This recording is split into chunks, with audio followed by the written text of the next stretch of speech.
Ireland's landlords have been widely vilified for failing to feed their starving tenants, yet monuments to their benevolence adorn the Irish landscape. Judging Famine Follies summons them from beyond the grave and invites you to decide which of their monuments are merited. We will meet Lord and Lady Londonderry of the Mount Stewart estate, who created Scrabo Tower in County Down, Major Denis Mahon from the Strokestown Part estate in County Roscommon, Lord Brownlow from Brownlow House, also known as Lurgan Castle in County Armagh, and Lord Dufferin, who commissioned the beautiful Helen's Tower on the Clandeboy estate in County Down. Join us on this journey.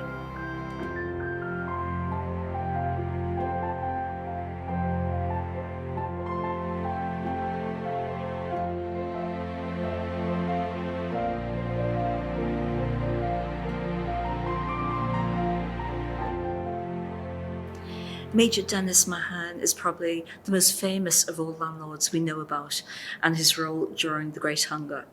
He inherited Strokestown Estate in County Roscommon in 1845. He also inherited its debts to the tune of £30,000. Straight away, he knew he needed to improve estate management, but unfortunately his inheritance coincided with the coming of the potato blight to Ireland. So he was receiving no rents, was in debt, and was having to pay for a new system of poor relief. His initial response to the famine was very positive. He helped form relief committees, he worked with the local priest, Father McDermott, and he made a number of donations, as did his daughter, so that soup kitchens could be opened in Strokestown. He also encouraged other landowners to help their tenants in a variety of ways. But at the commencement of 1847, Denis Mahon was actually in London. His daughter was getting married. It was a very judicious marriage. She was marrying somebody from close by who had far more money than Major Mahon. But from his various locations, from some of the very fanciest hotels in London and fancy clubs, it has to be said, he decided to oversee an emigration scheme. And it seems that in March or April, he made the decision that up to 2,000 of his tenants needed to emigrate. Now, as emigration schemes went, it was a very well-organised emigration scheme, and he even provided for extra food to be provided for the 1,490 tenants who eventually left Strokestown Estate. These tenants, most of whom were children, had to walk almost 100 miles in all weathers to Dublin. When they arrived in Dublin, they waited for steamships, and then they crossed across a very rough bit of sea, the Irish Sea, to Liverpool. And in Liverpool, they spent at least 48 hours, but as much as 3 weeks waiting for ships to board to Canada.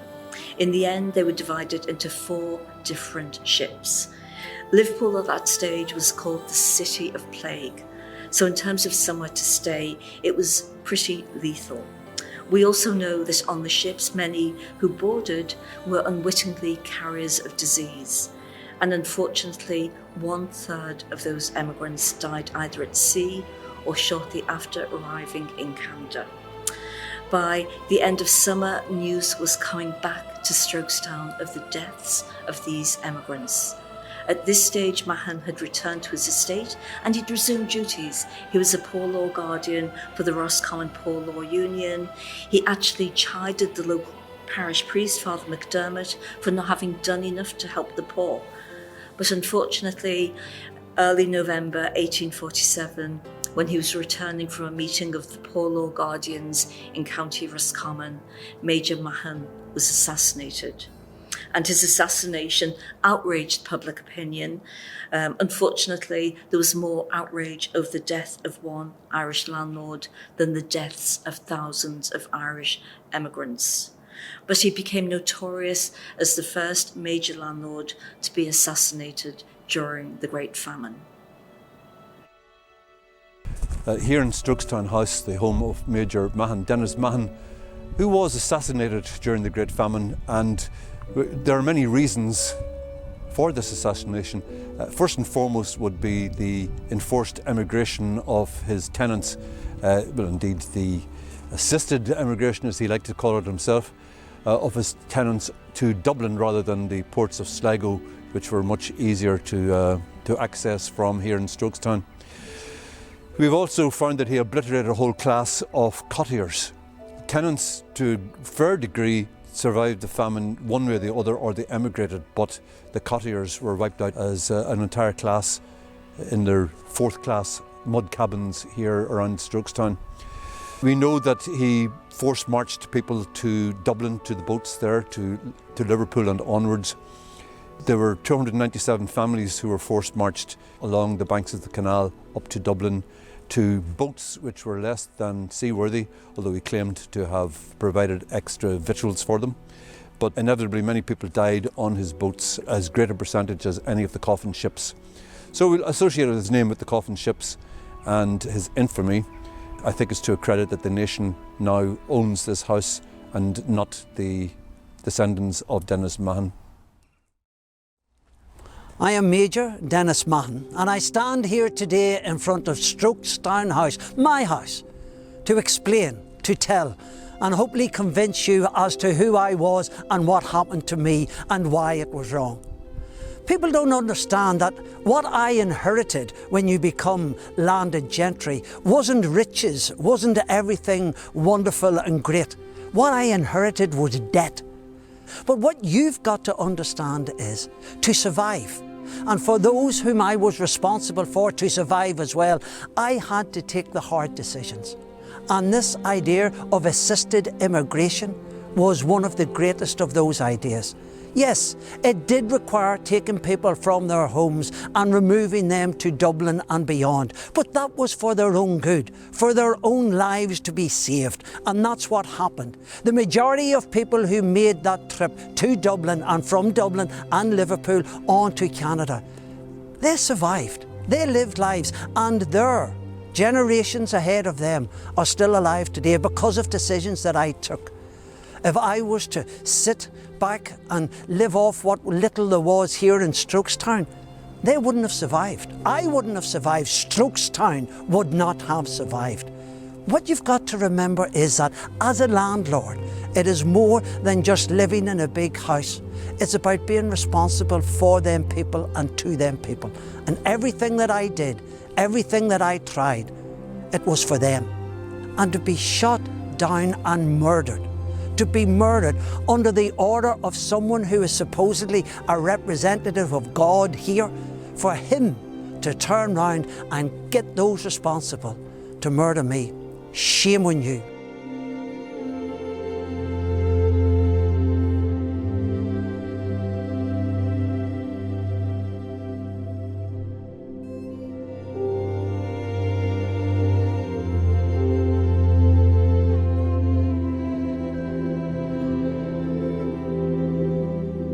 Charles Brownlow was the first Baron of Lurgan.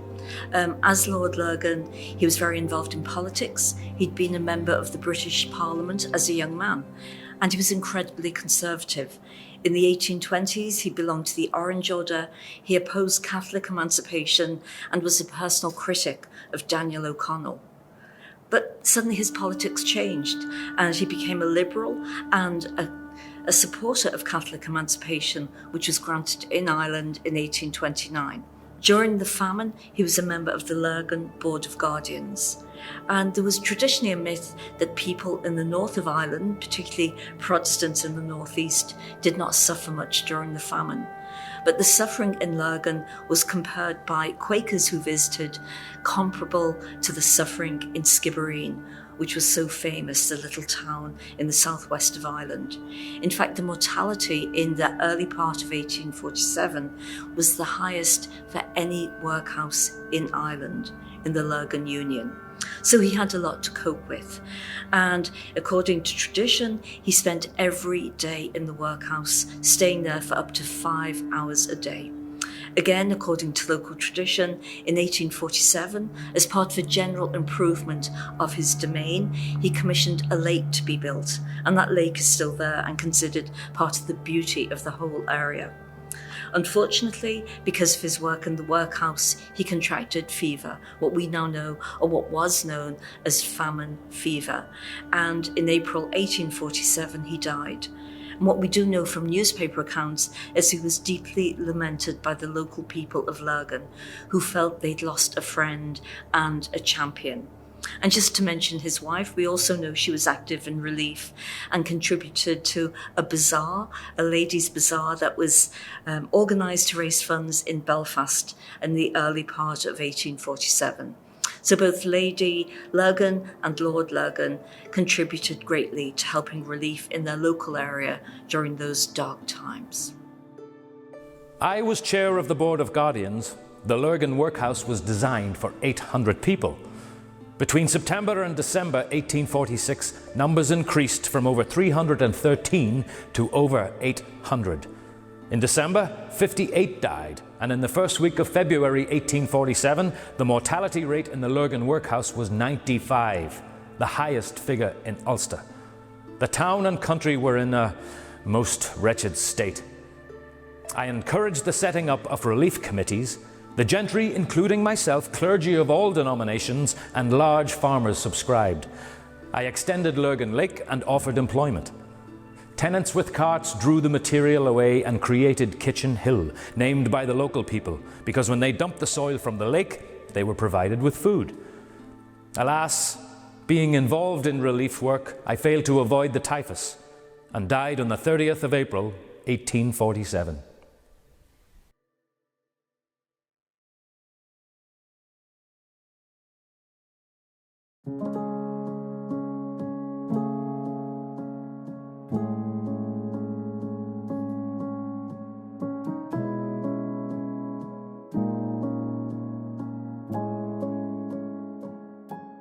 In 1847, Lord Dufferin was a student at Christ Church at Oxford University. He was 20 years old.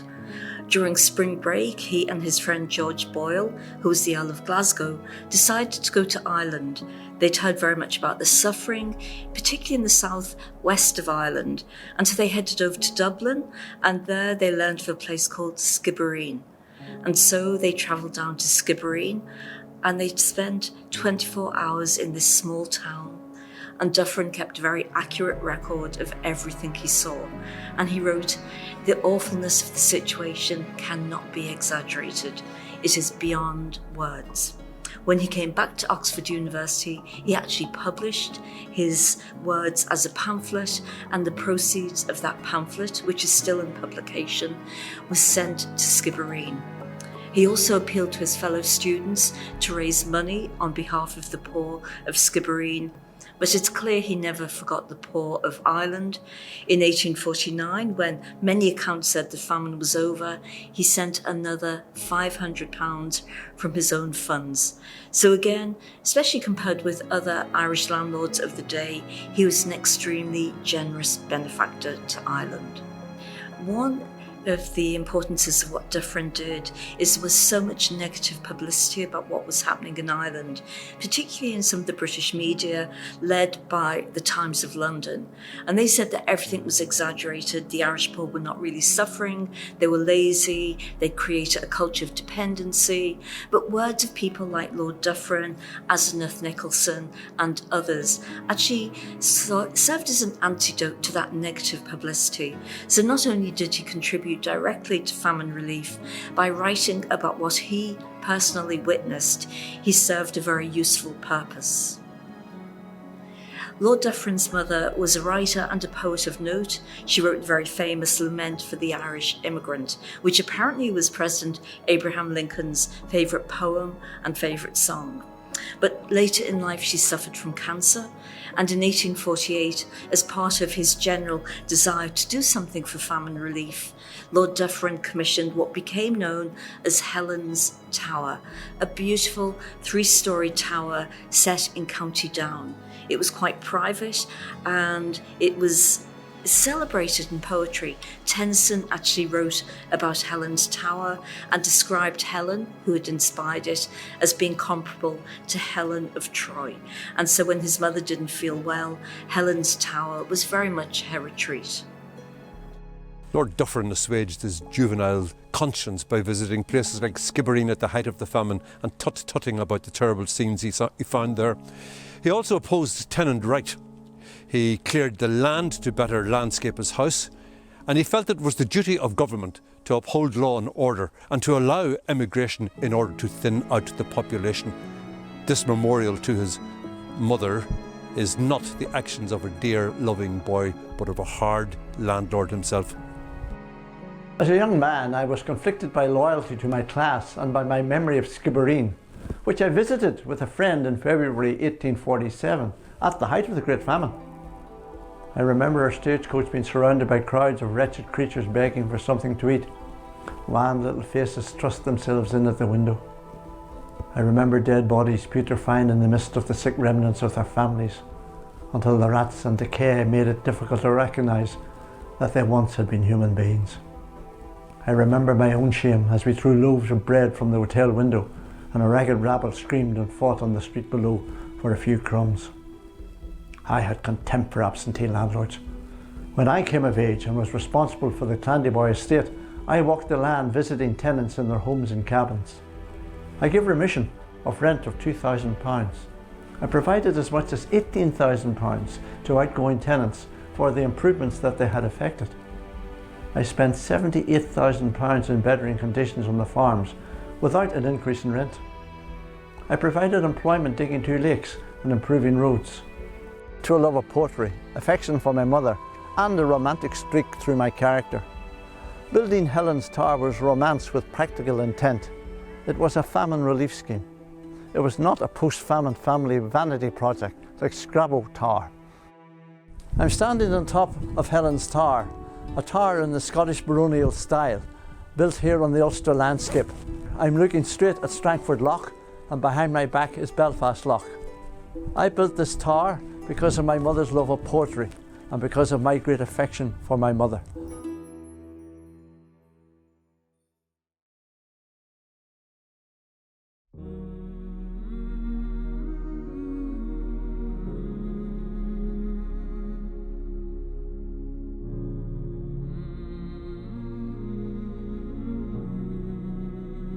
Lord Londonderry is quite a controversial figure in terms of the famine. In the 1840s, he was one of the 10 wealthiest men within the United Kingdom. Part of his wealth had come as a result of his second marriage to Frances Vane. Between them, they owned a number of properties, including some coal mines in Durham in the north of England and the beautiful Mount Stewart estate in the north of Ireland. During the famine, Lord Londonderry was asked to reduce his rents. He refused to do so. So even at the time, he was regarded as being parsimonious. He refused to introduce any relief schemes. Between him and his wife, again, remember their wealth, they only ever contributed £30 to a local soup kitchen. But he did in 1847, as a desire to improve and extend his domain, spent £15,000 on a restoration of his Mount Stewart property. So you could say he provided famine relief indirectly, but really, in terms of providing direct relief, he was far behind even what local landlords were doing. Before the Great Famine, I was a concerned landlord in regular correspondence with my agent. I saw my role as paternal, ruling, guiding, and helping. Through my agent, I was extremely keen to educate, to promote improved agricultural practice, crop rotation, greens instead of potatoes, and the use of guano, and of course, draining the land. I knew all benefit from improving the land and increasing farm size. An ideal average farm size was 20 acres, and a 30-acre farm allowed the family a gentlemanly standard of living. Because of my stewardship, the famine on my estates was shorter and less intense than in the benighted South. Those dependent upon the spade cultivation of the potato found sanctuary in the workhouse and in the fever hospital. I also provided rent relief, soup kitchens, and alternative employment, digging the new Belfast to Bangor railway line, all without burdening the public purse. Those with less than 20 acres had the opportunity through tenant right to sell their lease and emigrate. And those with larger farms had sufficient resources to survive and continue to prosper when the potato returned. Yes, for some time there was hardship, but I am proud of my paternal interest in my tenants. An interest now evident on the landscape in the baronial tower of Scrabo Tower. Those who seek to perpetuate the glorification of the sainted Stuart family would have us believe the inspiration for the tower lay in the gratitude of his tenants for the magnanimity the Marquess had shown during the Great Famine. This is farcical, given the opprobrium directed towards him at the time. Londonderry ignored appeals for rent reduction. He rejected public works schemes for famine relief, and while making much of his £30 to the local soup kitchens in 1847, they squandered £15,000 embellishing their home in Mount Stuart. From an estate of 1,200 tenants, farmers and associated employees, only some 450 subscribers were obliged to him in one way or another.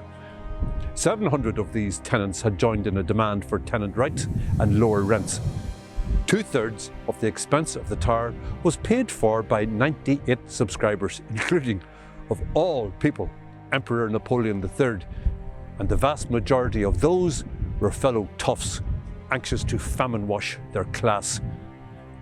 The monstrous, invasive tower stands as a demonstration of the superiority of the landlord class.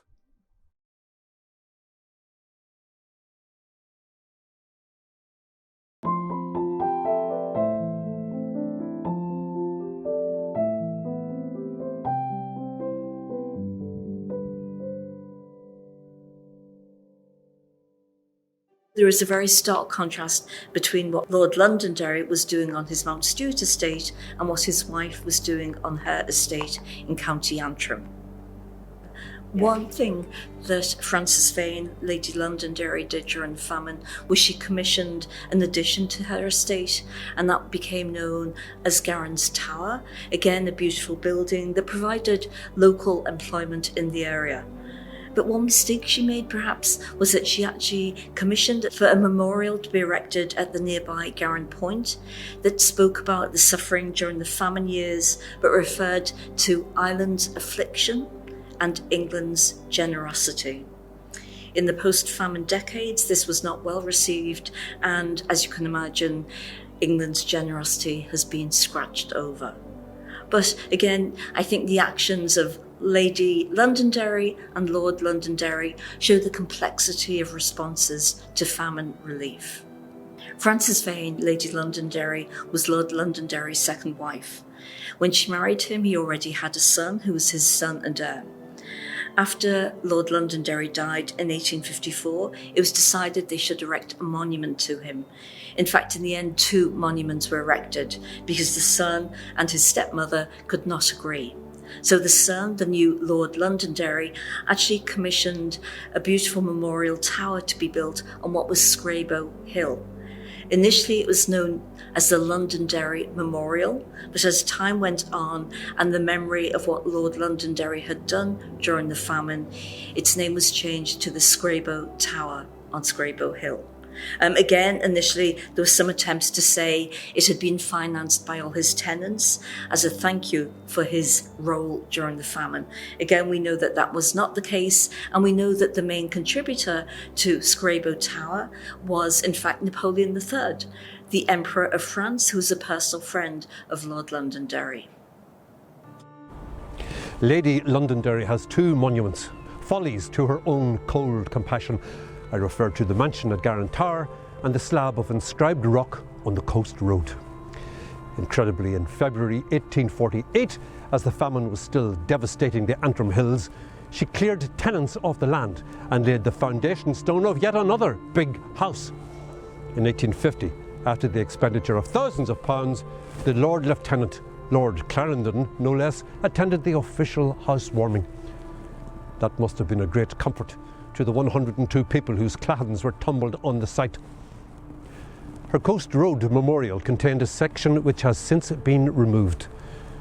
An imperishable memorial of Ireland's affliction and England's generosity in the year 1846-1847. England's generosity. You may as well talk of a crocodile's vegetarianism. Lady Londonderry and most of the Anglo gentry extracted from the crucible of starvation the blood, sweat, brain and marrow of the Irish. They left them the offal, the poorhouse, the fever hospital and coffin ships. The less cynical would acknowledge that my building project on the thin soils of Antrim provided much needed employment. Tenants involved in building Garran Tower received rent relief. My plan should be seen as part of a major famine, post-famine investment that included developing Carnlough Harbour, the quarry, the railway, the lime works and offering leases for shops and inns. To this day, the Londonderry Arms provides employment, hardly cold compassion. As for the famine stone on the Antrim Coast Road, yes, I had the natural limestone smoothed and an inscription added, not to my glory, but to let future generations know how Ireland fared in 1846 to 1847, a year unparalleled in the annals of human suffering.